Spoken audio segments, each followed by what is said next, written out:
following information.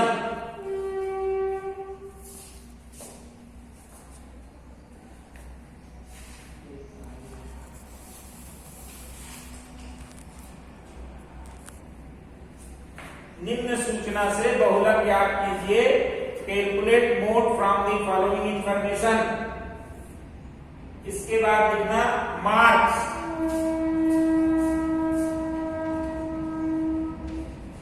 Marks 0 to 10, 10 to 20, 20 to 30, 30 to 40, 40 to 50. यहां पे लिखेंगे फ्रीक्वेंसी F.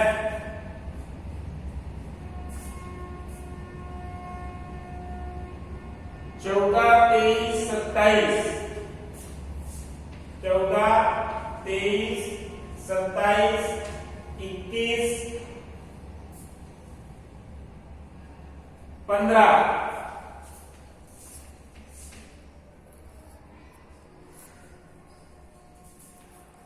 ये लिख लिए. प्रश्न दिख रहा है तुम लोगों को? लिख लिए, नोट कर लो, फिर इसको मैं मिटाऊंगा. हाँ चलो. अब जैसा कि हमने डिस्क्रीट सीरीज में देखा था, हमको पहले बनाना है ग्रुपिंग टेबल. पहले क्या बनाएंगे? Grouping table.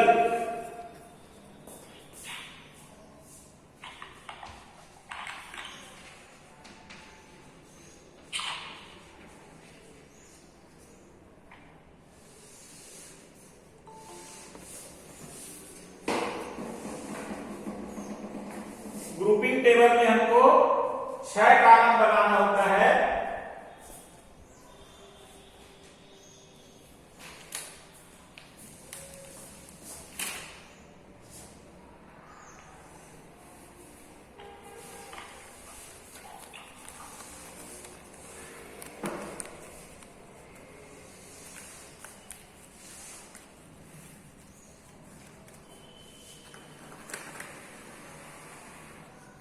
पहले कॉलम में हम क्लास लिखेंगे.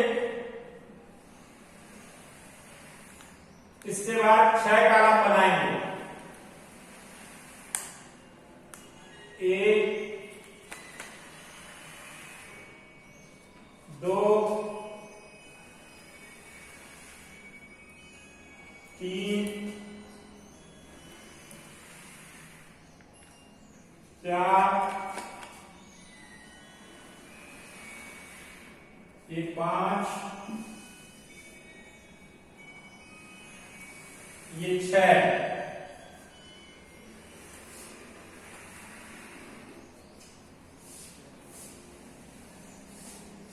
पहले इसमें क्लास लिखे हैं और उसके बाद 6 कॉलम.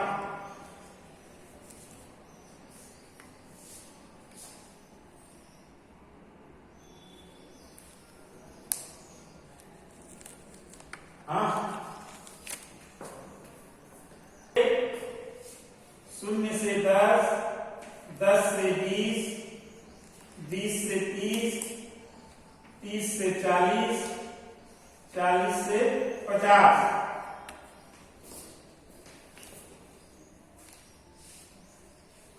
उसके बाद पहले वाले कॉलम में हम फ्रीक्वेंसी को उतारेंगे.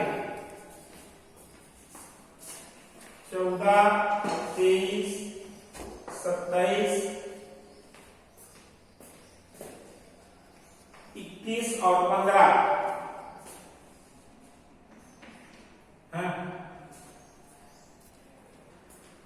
ठीक, पहले कॉलम में फ्रीक्वेंसी को लिखेंगे. फिर दूसरे कॉलम में 2-2 का ग्रुप बनाएंगे. तो ये हुआ 37 और ये हुआ 48. पहले कॉलम में सबसे अधिक है 27, दूसरे में 48, तीसरे कॉलम में एक फ्रीक्वेंसी को छोड़ के 2 का ग्रुप बनाएंगे. 27, 50 और 21 और 15 36। तो 50 अधिक है, इसको हम चिन्हांकित करेंगे। फिर 3-3 का ग्रुप बनाएंगे तो इसमें एक ही ग्रुप बनेगा 14, 23 और 27 का। इसका टोटल होगा 64।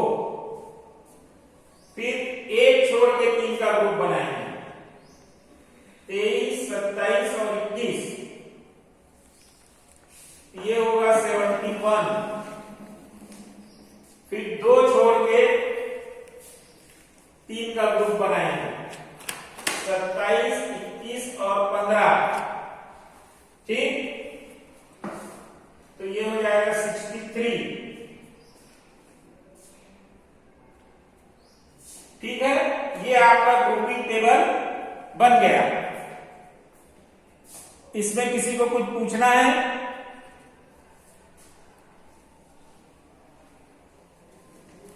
किसी को कुछ पूछना है इसमें ग्रुपिंग टेबल में?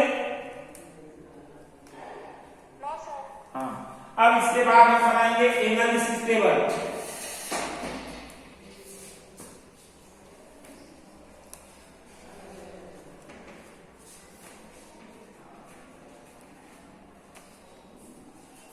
विश्लेषण सारणी।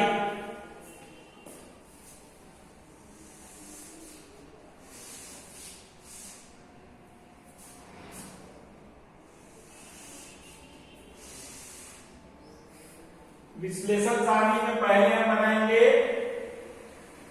कॉलम नंबर वाला कॉलम नंबर। फिर ये हमारा जो क्लास दिया है, वर्ग दिया है, तो जितने वर्ग दिए क्लास दिए 5, उतने कॉलम बनाएंगे।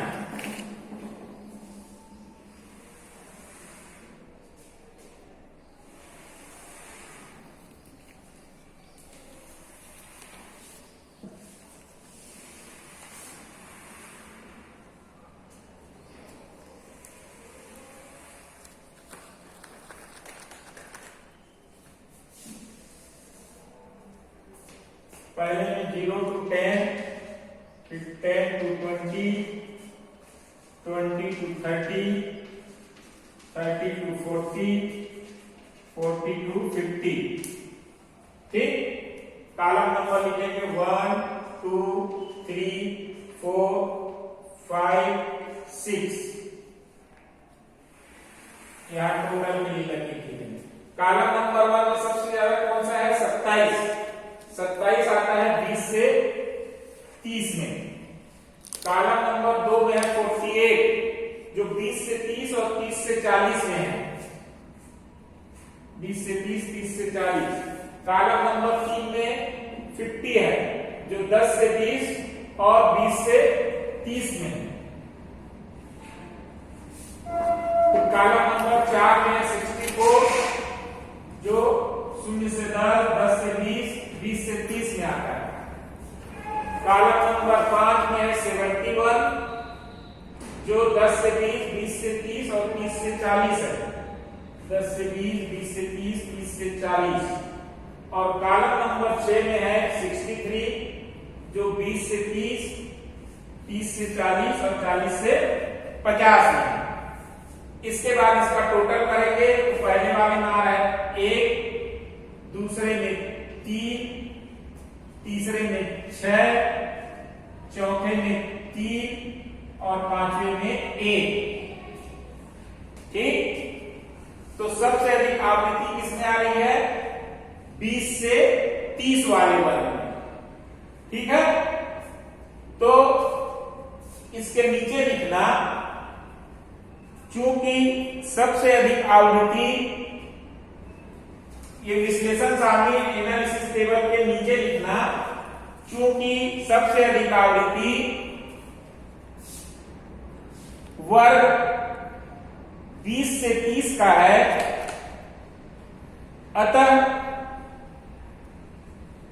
बहुलक वर्ग 20 से 30 होगा।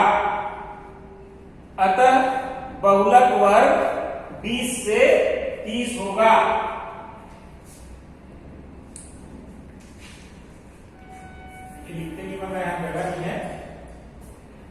क्या लिखे, समझ में आया? विश्लेषण सारणी के नीचे लिखना, चूंकि सबसे अधिक आवृत्ति 20 से 30 वर्ग की है, अतः बहुलक वर्ग होगा 20 से 30। सब कोई लिखे? हाँ, अब इसके बाद चूंकि इसमें ग्रुप आया है 20 से 30 और हमको निकालना है बहुलक, तो इसमें जो बहुलक का सूत्र है कंटीन्यूअस सीरीज का, उस सूत्र का उपयोग करेंगे। ठीक,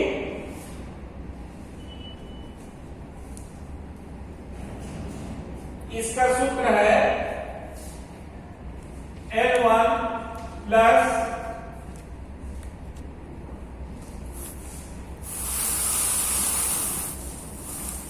F1 minus F0 upon 2F1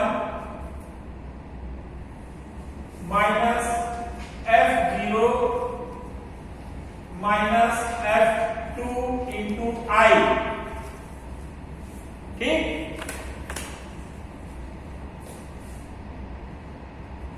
सूत्र है Z is equal to L1 plus F1 minus F0 upon 2F1 minus F0 minus F2 into I। L1 मतलब लोअर लिमिट हुआ हमारा 20 प्लस F1। F1 किसको बोलेंगे बताइए?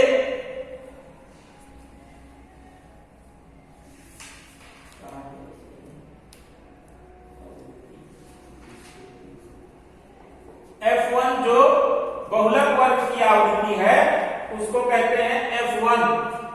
तो बहुलक वर्ग की आवृत्ति कितनी है? 27 माइनस F0 बहुलक वर्ग के पहले की आवृत्ति, ये है 23 अपॉन 2F1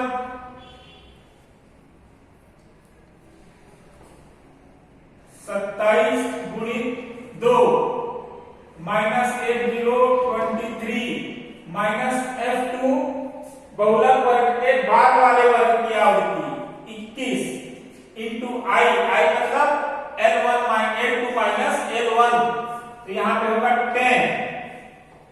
ठीक, लिखना चाहो तो लिख लो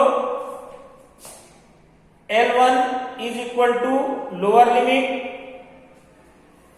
L2 is equal to upper limit, F1 is equal to frequency of model group, F0 is equal to frequency of pre model group और F2 minus F2 is equal to frequency of after model group. तो ये हमने लिखा।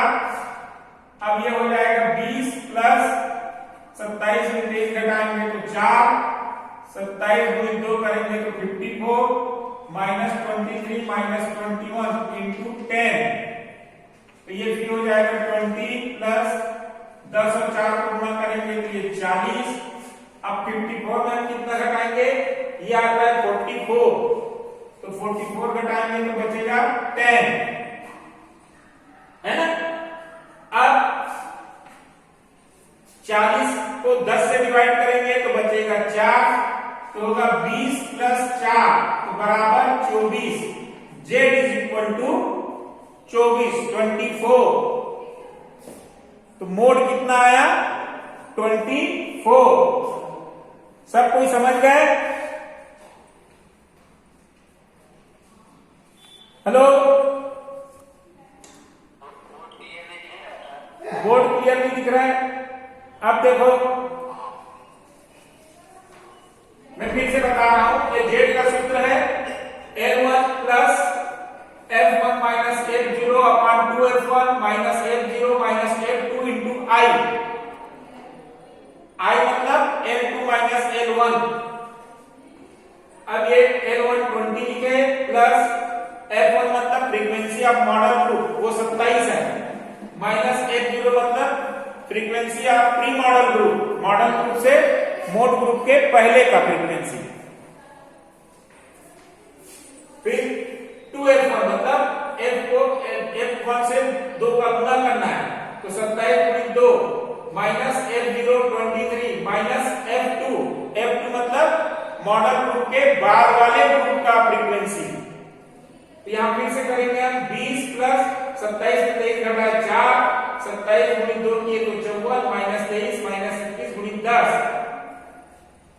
अब यहां पे 10 को 4 से मल्टीप्लाई करेंगे तो आ जाएगा 40, 20 प्लस 40 और ये दोनों को प्लस को 44, 44 को 54 से घटाएंगे बचेगा 10। अब फिर 40 को हमने 10 से डिवाइड किया तो बचा 4, तो 20 प्लस 4 इज इक्वल टू 24, 24। तो Z इज इक्वल टू क्या आया? 24। समझ गए?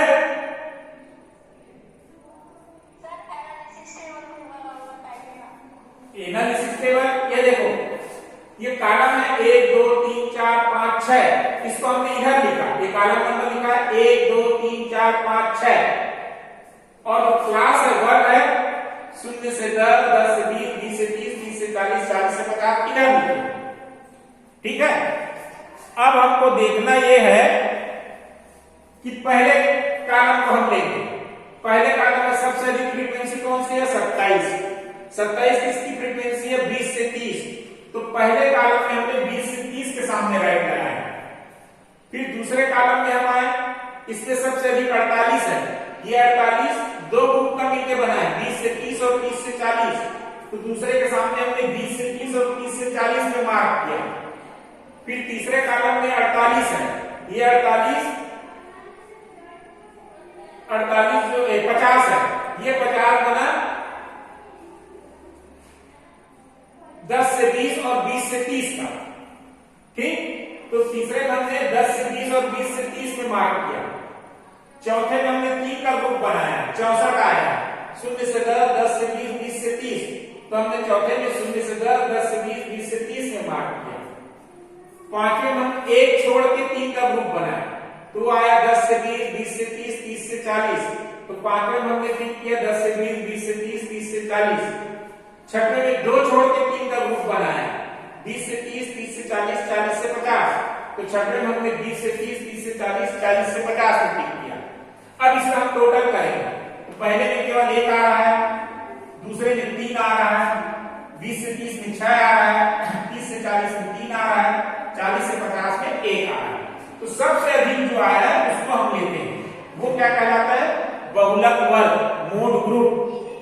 तो एनालिसिस टेबल के नीचे लिखेंगे, उपरोक्त विश्लेषण सारणी से स्पष्ट है कि सबसे अधिक आवृत्ति 20 से 30 वर्ग का है। उपरोक्त विश्लेषण सारणी से स्पष्ट है कि सबसे अधिक आवृत्ति वर्ग 20 से 30 का है, अतः बहुलक वर्ग होगा 20 से 30। लिखे? क्यों भाई, सब लिख लिए ना जो बोला हूं वो? हाँ, अब उसके बाद हम ये सूत्र लगाएंगे। सूत्र है Z is equal to L1 plus F1 minus F0 upon 2F1 minus F0 minus F2 into I। तो ये लिख दिया हमने, L1 में 20 लिखा प्लस F1 27 है माइनस F0 23 है अपॉन F2F1 मतलब 27 गुणित 2 माइनस F0 23 माइनस F2 21। ये देखो, ये कहलाएगा F1, ये कहलाएगा F0, ये कहलाएगा F2। ठीक, अब इसको करते गए, 27 में 23 घटाया 4 बचा, इधर गुणा किए तो 54 आया, ये दोनों का टोटल होता है 44, 54 में 44 घटाया 10 बचा, 4 को 10 से गुणा किए 40 आया, 20 भाग दिए, अब इसको भाग दिए तो 4 बचा, 20 गुण 20 घन 4 40, Z आया 40। ठीक, अब एक बात ध्यान रखना हमेशा, हमारा Z कितना आया है? 24 और हमारा बहुलक ग्रुप कितना है?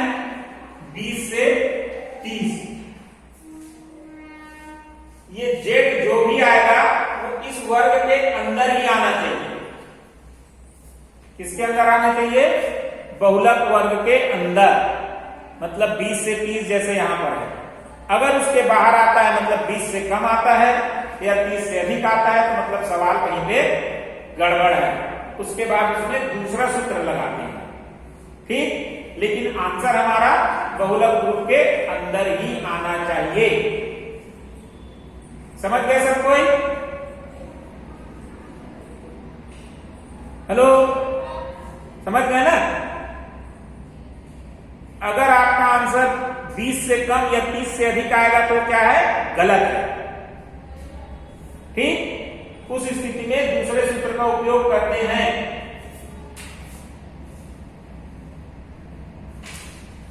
चलो आज इतना ही, और ध्यान रखना कल संडे में क्लास लूंगा, ठीक है? हाँ, अटेंड करना सब कोई अपने और